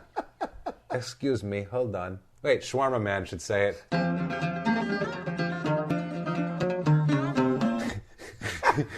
How is it you've come to arrive here? Huh? You want shawarma? That's why you come here? You want the shawarma I make for you? Why are you here? You say you can pay me money, then you not give to us. Why are you here? Sign says closed. Sign say closed. You want shawarma, you get no shawarma. Sign say closed. Sign say closed. So, yeah, he is now, in 2013, he's given a 13-year sentence minus... Oh, good God. ...credit for pre-trial custody and a whole bunch of other pre-trial shit that he was in for. You know what his final sentence is out of 13 years? What they 6. finally... 4 years, 8 months. Holy That's his shit. net sentence that they give for him. Conspiracy 4 years to commit murder. To commit murder of many people. Not just of one person, of a shitload of people. Unbelievable. Not to mention he's blown up police stations, shot defense attorney. Really bad things. Drug trafficking, assault, conspiracy, extortion. And this is in 2012? This is 2013. Oh so my this God. is like now. Yeah. So January 31st, 2015, he's up for parole already. After only a year and a half of a 4-year, 8-month sentence, he's already up for parole. Are they overcrowded? They can't. It's Canada. They have nothing but room. They're too nice. They clearly don't put people away. Second biggest country on earth. They have 30 million people. They have plenty of room. Absolutely. Build a bigger fucking jail if you can't keep this guy in. I'm sorry. Stick him in an unused hockey arena. You must have some that are decommissioned. All the population is right on our border. Yeah. Like, they can't wait to come down to us, it seems like. Build a fucking giant prison just up north. Build that. Yeah, just stick go him north right, they can look over. It's all empty. It's all empty. Put him up there. Yeah, he doesn't even need a shirt. It doesn't matter how cold it is. So a board member said of him, as the board's statement said, quote, "You denied being a member of the UN gang. However, you stated that you did associate with high-ranking members of this criminal organization. You told the board that you were drunk and hanging out with some bad people that you were trying to impress. You denied being a big player in the conspiracy. However, you did tell the board that when the hired killer didn't do his job, you stepped up and said that you would do the murders for $10,000 apiece. He offered to do them. He claimed that he would, quote, never kill anyone, and he only pleaded guilty to move on with his life. That's what he's saying. He's like, guys, I didn't even do it. I just wanted to move on with my life. I just want to plead guilty so I can go to prison. It was cramping my style. Right. All this heat. I can't deal with this. They also... Alleged bullshit. It's alleged bullshit. He claimed that he was a family man now and wanted to leave crime behind and get legitimate work. I'm good now. Yeah. I only shot a bunch of people and blew police down. I'm fine. Now I'm good. It's like the Dave Meggett thing with he had a moral epiphany now. It's all the Bible. He did everything but mention the Bible. The board pointed out his, quote, ongoing association with gang members in prison, including being accused of ordering the beating of an inmate by 2 other inmates on December 30th, 2014, which is a month before he's on trial on his parole. They pointed out, quote, the intimidation of other offenders as well as involvement in the institutional drug subculture for him. Wow. He said, in his own words, defending himself on the prison beating, he said, quote, I am no angel, but I had nothing to do with the assault of that inmate. Me? What? Me? Guys, you don't know me. You don't know me. Never. I'm sweet. I'm sweet as candy, guys. Fix your motorcycle. Sweet as candy. Sell you a Jeep. I'm so kind. Absolutely. Then the board said that they stated that he stated that he could make good money trafficking and found the lifestyle exciting, because they're going right off the phone taps here. And then they say to him, this is wonderful, on almost every aspect of your criminal record, you downplayed your involvement in criminal activities and deflected blame onto other associates and even a police detective who investigated you in Ontario for murder. You, sir, may fuck off, parole denied, asshole. So... Which is what they do, by the way. You said you didn't do it. Well, yeah, that's what they do. Yeah, they're going to say they didn't do it. He wants out. So that's January 31st, 2015. Now, after that, Jared Bacon, we'll get to a little Bacon update. Jared Bacon is serving prison time. He's serving 12 years for drug trafficking. He got a heavier sentence than conspiracy to commit murder. Of him, right. even. Of himself. And I get a worse sentence than the guy who wanted to kill me? What the fuck? And then Jimmie was charged with first-degree murder for a huge, crazy thing that would take a whole other episode to get into. It's called the Surrey 6 murders in October of 2007, which is outside of Vancouver, Surrey. And this was a murder where 2 bystanders were killed, too. Okay. So 2 innocent just didn't even know the people got killed. So but he never wrestled, so fuck him. He didn't wrestle. He can eat shit, Mr. Bacon. If he was Kevin Bacon, we'd talk about it. Now, of the Gilbank murder, there is still a $65,000 reward and offers of immunity. If anybody knows anything. If you know anything, call 905-546-3829. That's the Hamilton Police Department Major Crimes Unit. They give you $65,000. I don't know country codes or whatever. You guys have to figure that out. You'll have immunity, and you can get somebody locked up that's an asshole. No problem, right? So now he was denied parole January 31st, 2015. Good, thank God. You, sir, may fuck off.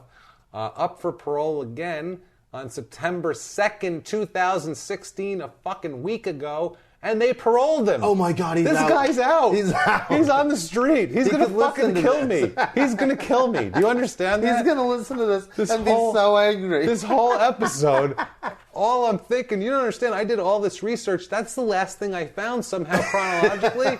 And I went, oh my God, this guy's out. He's going to fucking kill me. He's a crazy biker who doesn't seem to like people talking bad about him. He hires people to kill them. Tuesday morning, there's going to be a Jeep that rumbles to a start, guys, in Calgary or somewhere in fucking Canada. I'm telling you. And all the way down I-17, he's going to go. Anybody, if you see anybody heading south from Canada in a Jeep with no shirt on, let me know. Tweet me. Jimmie P is funny. On Twitter, let me know. He's coming to kill you. And Jimmie too. But probably me more. He's going to kill me. He's going to beat me with Jimmie. That's what he's going to do. He's going to show up and go, you Jimmie? He's going to hold you by your feet and beat you to death with you. Got to talk to you about some alleged bullshit. And shove the cricket bat up our ass. I heard you've been talking some alleged bullshit. It's just alleged bullshit. Heard you got a cricket bat. I would love to see that. It's just a show, man. Just alleged bullshit. Relax. He's got to live in a halfway house and not have contact with any criminals, obviously. That was the main reason, by the way. I didn't say You ever been arrested? I've been arrested. He can't touch me. He can't touch you. No, he can't come near me. No, he's gonna. No, he's. I don't think he cares. He's gonna blow your house up. God damn it! I'm worried about this. So do not give him our address if he asks you for it. Neither of our addresses. You don't know us. Yeah. We performed this show from international waters on a small barge. rowboat. Just a small barge out in the Caribbean. It's very hard to find. And we're protected by trained sharks. Anyway. And Jeeps do not reach it. They do not reach it. Sorry, buddy. We are protected by Ben Unbelievable Kramer he's and his out. organization. I can't believe he's that. out. With he's all out. that shit he's been through. And he's fucking out now. This guy's wandering around. You could go up to Canada, you can go out for a beer and run into this guy. Unbelievable. See a shirtless man with a True to the Crew tattoo and go, holy shit, I'm in trouble. And don't tell him where I live. Just we'll say that. And that's this goddamn lunatic. Mr. John Croitoru. Croitoru. Have we had a bigger lunatic than that? Johnny Canine. What a lunatic. Johnny Canine's insane.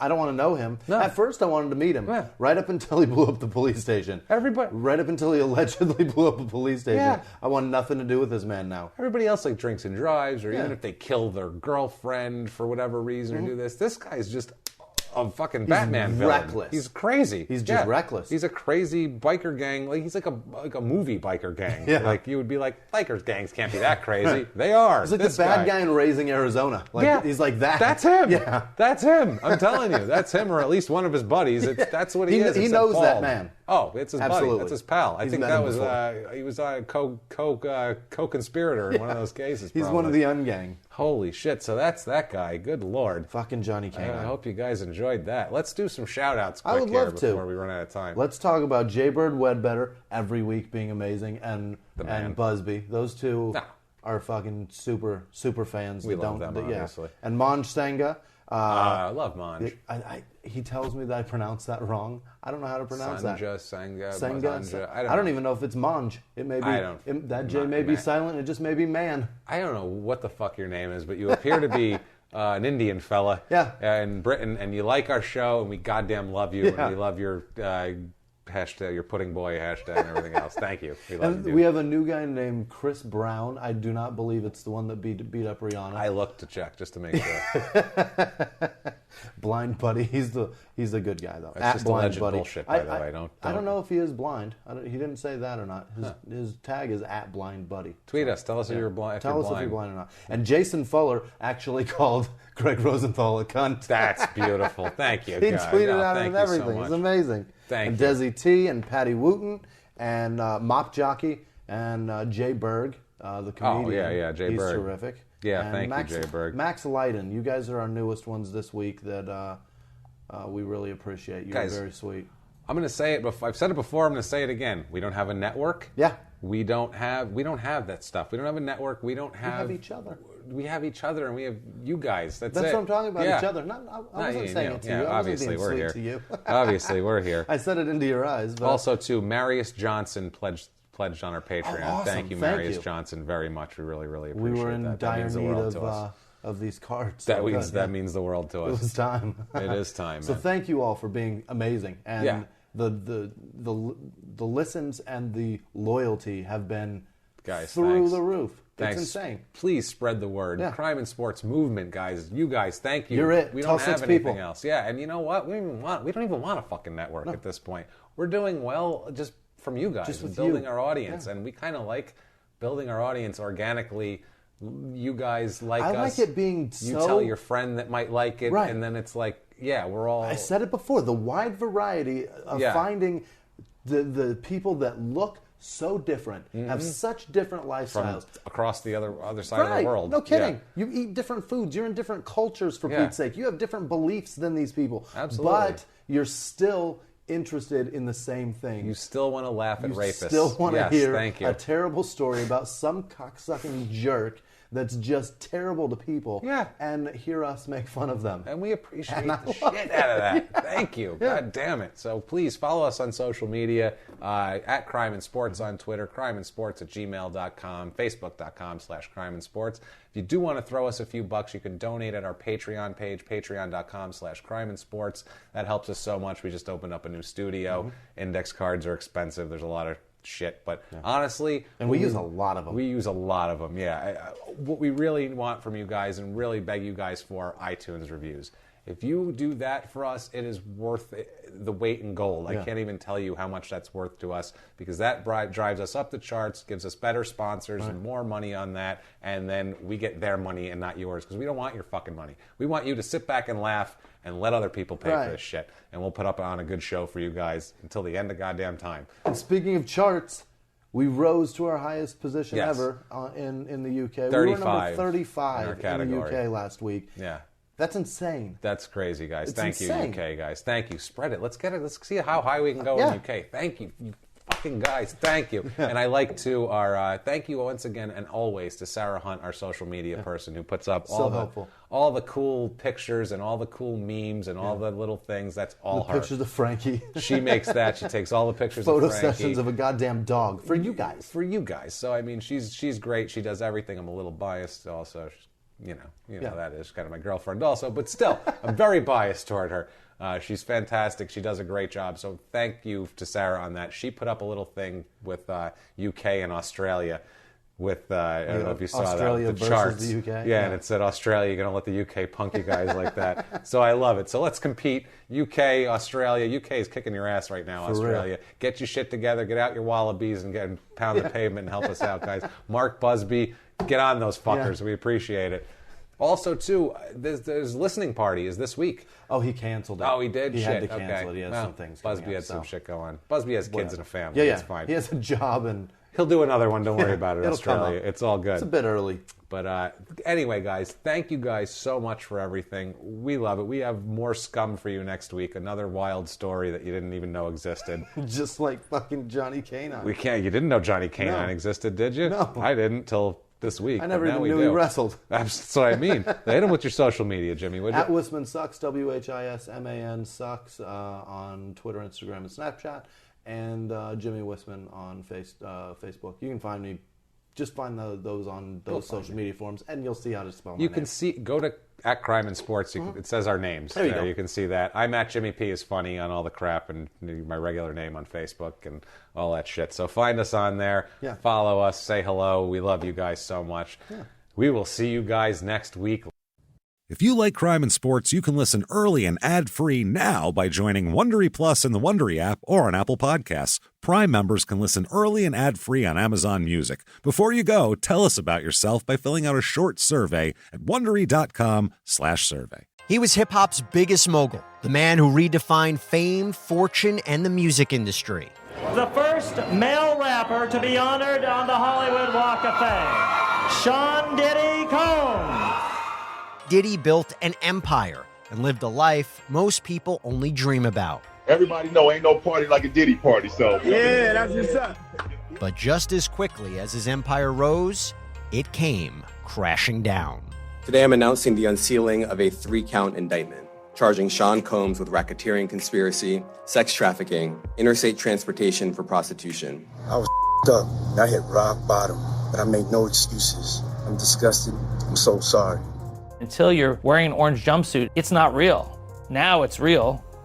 From his meteoric rise to his shocking fall from grace, from law and crime, this is the rise and fall of Diddy.